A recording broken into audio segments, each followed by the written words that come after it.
I ja saben que les noves mesures contra la Covid afecten als comerços, als centres esportius, a l'hostaleria, però no afecten als transports.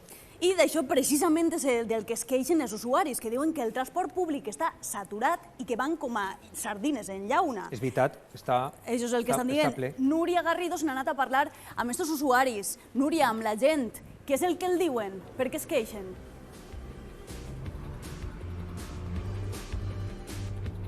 Bona vesprada, Max i Maria. Estan molt enfadats amb la situació que hi ha actualment al transport públic.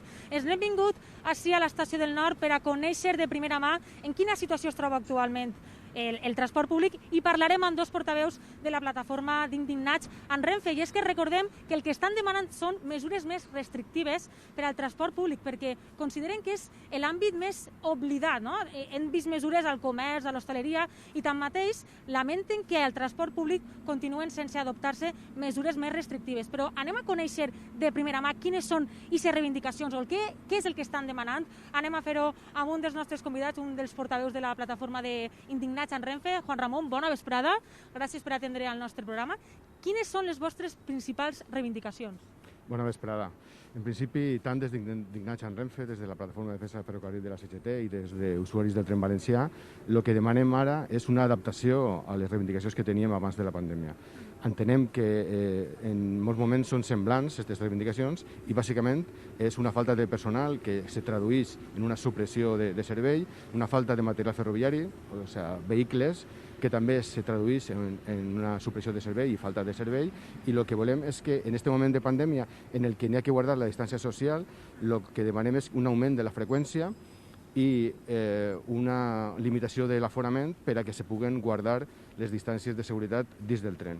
Entenem que en l'estació sí que se pot guardar més o menys la distància, però en alguns moments, sobretot en les hores punta, és molt difícil guardar aquesta distància dins dels vehicles. Però clar, Juan Ramon, totes aquestes mesures que m'estàs comentant depèn de l'Estat i per tant no és competència directa de la Generalitat. Però la Generalitat sí que pot pressionar, com estaves comentant abans. Com estàs valorant la manera en la que està actuant la Generalitat? En principi tens tota la raó, són mesures que té que adoptar l'estat espanyol, però nosaltres entenem que la Generalitat té un paper fonamental en fer pressió a l'Estat per a demanar unes mesures contundents, sobretot en aquest cas amb rodalies i regionals, però també en els ferrocarrils de la Generalitat Valenciana.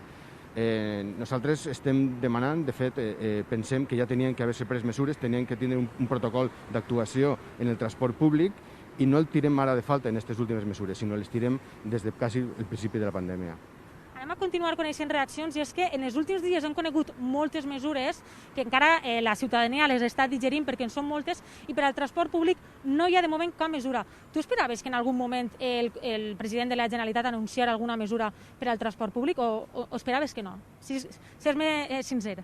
Hombre, yo pienso que es lo que toca, ¿no? Considero que las instituciones públicas y nuestros políticos tienen que estar al frente, ¿no? Ante situaciones de este tipo, de cancelaciones constantemente, de un mal servicio. Realmente cuando compramos el billete hay un compromiso contractual. Yo compro el billete en función de los horarios que me ofrece Renfe. Renfe no está cumpliendo con esos horarios, no está cumpliendo con su contrato. Por lo tanto, yo creo que la administración pública tiene que tomar cartas en el asunto y tiene que empezar a presionar a la gestión y decirle que gestionen, porque no lo están haciendo y quienes sufrimos somos los usuarios, la gente que necesitamos transporte público para ir a nuestro trabajo, para ir a hacer nuestras tareas diarias, ¿no? Y esto impide que las podamos realizar. Y es importante que los políticos se hagan presentes en esto, ¿no? I pressionen. Perquè una de les coses que també falten, no? Hi ha molts estudis que apunten que la majoria dels rebrots es fan en la vida social, però no hi ha estudis del transport públic. Sembla que en el transport públic és molt segur i que no et pots contagiar, però m'agradaria preguntar-te quines mesures s'han pres en el transport públic des de l'inici de la pandèmia per a que un usuari es pugui sentir tranquil quan agafa un tren, el metro, el bus? Pues la limpieza es lo fundamental, es lo que se está diciendo desde Sanidad. Y luego también la distancia social, ¿no? O la distancia de seguridad. Y yo creo que en algunas ocasiones no se está cumpliendo, entonces hay que velar porque eso se pueda cumplir.